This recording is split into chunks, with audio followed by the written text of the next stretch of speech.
morning. I hope you guys are having a great week. Looking forward to this Sunday, which is Teen Kid Weekend. We ought to have a lot of fun this weekend. Our lesson this Sunday is on Balaam and the talking donkey. Now, who ever heard of a talking donkey? I guess other than in Shrek. If we're not careful, this week the story will be all about the donkey that talks. But there are some things that the kids need to take home. First of all, when you talk about the fact that the Moabites were afraid of the Israelites, you might spend a little time and let the kids decide, why would they have been afraid of them? Was it because there was so many of them? Can you imagine that great big nation of people coming through your area and setting up camp? And remember last week, and I hope you loved your lesson last week about the tabernacle in the wilderness. Remember last week we talked about how they would carry that and set it up everywhere they went.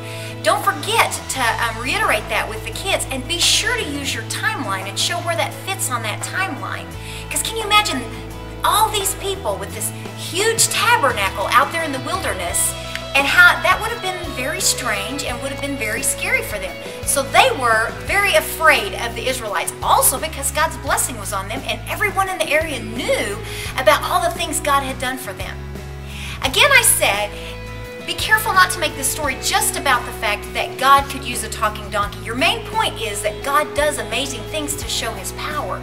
But the key to the story is not just that He could make a donkey talk.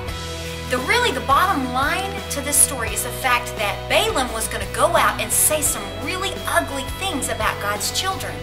And God wasn't going to allow him to do that. And he would use anything he could to take care of his kids. The thing we want to leave these kids with this week is the fact that God does amazing things to take care of his children, even using a talking donkey.